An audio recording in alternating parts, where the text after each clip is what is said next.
We will now have the appreciation. Ladies, gentlemen, family, friends, and colleagues, we are gathered here today to honor the life of an amazing gentleman, Rodney Winston Inniss. Rodney, the firstborn of 3 children of the late Wallace Ianthe Greenwich, the other 2 being the late Nicole Inniss and myself, Natalie Pierce, was born on February 15, 1971, and departed this earthly realm on February 1st, 2025. Rodney was also the firstborn of 4 children from his father, Arthur Garnes, the others being Nikisha, Saidi, and Troy Garnes. Rodney was an alumnus of the Harrison College, where he excelled academically. He worked at a few places, including Royal Bank, prior to enlisting in the then Barbados Police Force. During his tenure with the police service, Rodney successfully completed certificates in courses including forensic collision investigation and traffic management. He was also a qualified road safety auditor. Rodney and Patricia created 2 absolutely loving and beautiful daughters, Marissa Inniss and Gabrielle Aline, his heartstrings. Rodney loved and protected these beautiful young ladies like a lion. His busy schedule never prevented him from doing whatever needed to be done for them, even if a little late completing the task. Marissa and Gabby loved their father, constantly checking in on him and ordering him to take care of himself. Marissa often calls Rodney the best daddy ever. She remembers her father as the original selfie man. He could never go anywhere without taking pictures, and anywhere she went, she had instructions to send pictures. He wanted pictures on every occasion and of everything. Rodney always checked in on his girl.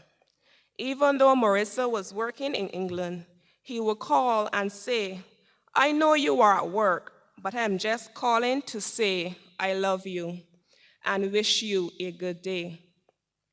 In remembering her father, Gabby is happy she has such fond memories of him to keep her going. She will miss his genuine and affectionate smile and his excitement when everything came off the way he intended. Rodney often called to give her details about his plans and the number of things that needed to be done. He often told her, "Once you did your best, that is enough," and this always drove her to excel. Gabby is going to miss him telling her she is so hardworking and how proud he is of her. She will miss him coming to her workplace and asking to speak to the most beautiful person in the kitchen, which always made her smile and a little embarrassed. She saw him as her protector and always felt safe with him by her side. Rodney, like other family members, had a love for dogs, which he passed on to Gabby. Every time he got another dog, he would call and tell me, "I got a dog. Come and meet him or her." Then he would ask his daughters to name the newest member of the family.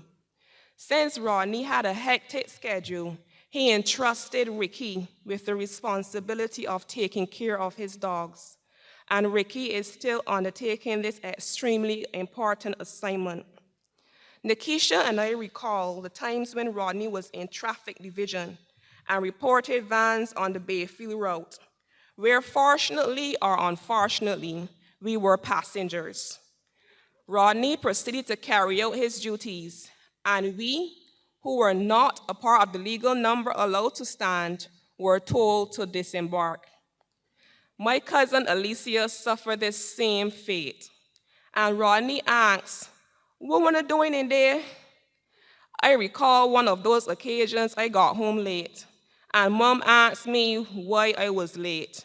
I retorted, Rodney put me out the van. Even while he did this, Rodney ensured that we all reached home safely. Rodney reported everybody. If you were not in the legal number, even if you were family, you had to get out and walk. He was that kind of officer who took his duties seriously. My brother was a big brother and a police officer through and through. I recall him telling us, don't do this or that. And if you get into trouble doing this, then don't call me. However, if an issue arose within the family, Rodney was there. The tragic passing of our sister was life-changing. Our family was shattered. And we always think that because we don't see men crying, that they aren't grieving. But Rodney grieved quietly.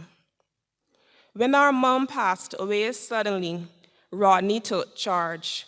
In the midst of his pain, he managed to do what needed to be done.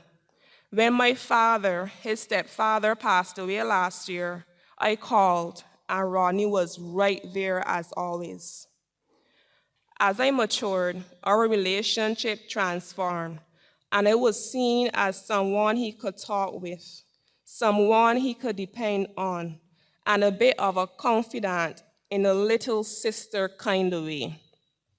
Rodney gave excellent, realistic, and matter-of-fact advice. Sometimes I would ask him, is it really that simple or easy?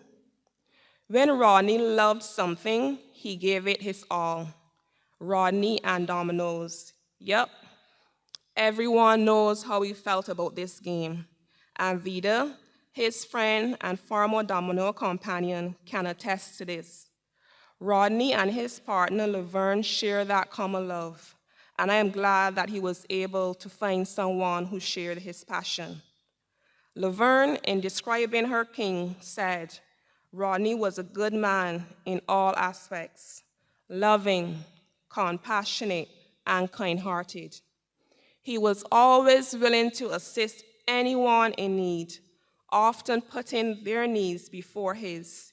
He always gave 100% in every task he undertook, even if it meant doing it alone. Rodney was my better half. I loved him dearly, and he will always hold a special place in my heart.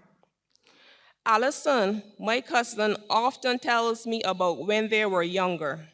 They played police and crooks, and they always thought that Rodney was going to be a police. Can you guess why?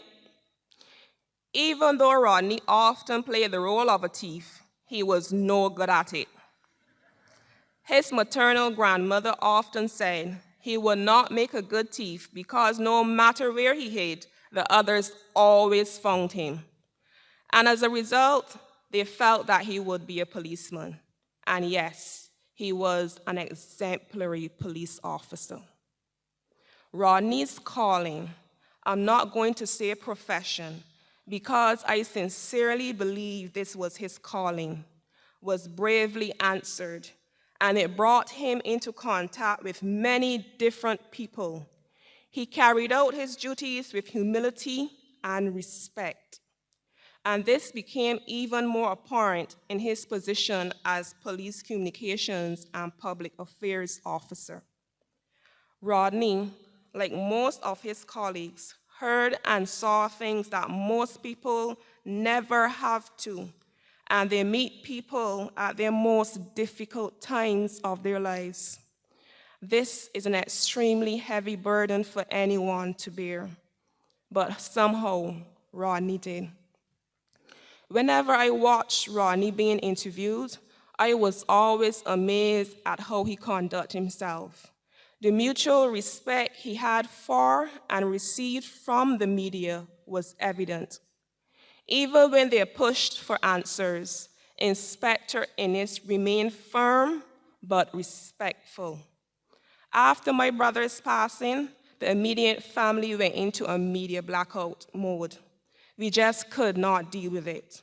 but we were still fed some of the tributes and comments from the Barbadian public. Since Barbados is grieving with us, I just want to take a moment to send our condolences to you as well. You're doing good.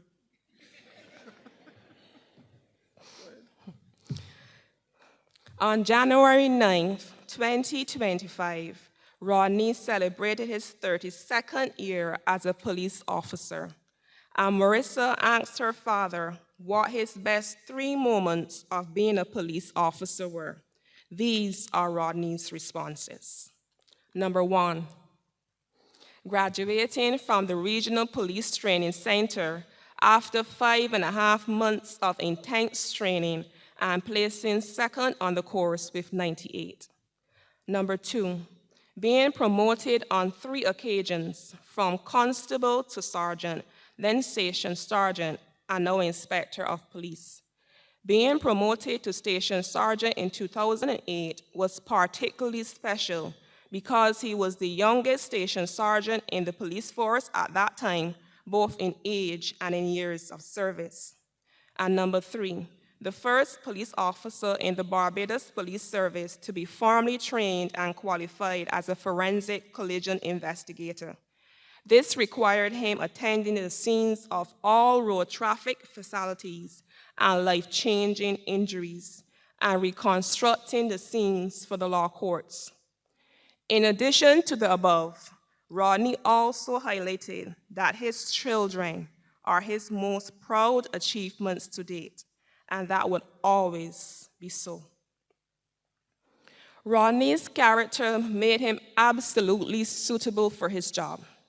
His own personal life experiences blended to produce a man who lived a purposeful life. His mantra, do something good for somebody today. Rodney always had a smile. He was mannerly, respectful, firm. He loved to laugh, approachable, supportive, passionate, loving, charismatic, determined, empathetic, humble, compassionate, articulate, and we can go on and on. Rodney was a father, a brother, a cousin, a godfather, a partner, a nephew, an uncle, a brother-in-law, an officer, an inspector, and a friend of Barbadians who can never be replaced. His nephew, Alex, on hearing of Rodney's passing, said to me that Rodney lived and did what he loved. How many of us can actually attest to this? Words cannot express how much Rodney was loved. The only things Rodney said about his funeral was he wanted a morning service and that he didn't want a lot of crying. Well, big brother, there have been loads of crying, and there will be loads more. You are irreplaceable. You are loved by thousands, and you will be missed by thousands. There are people who didn't know you personally, but still express their appreciation for you. And those who knew you loved you immensely. Now it is time to rest. An officer and a gentleman.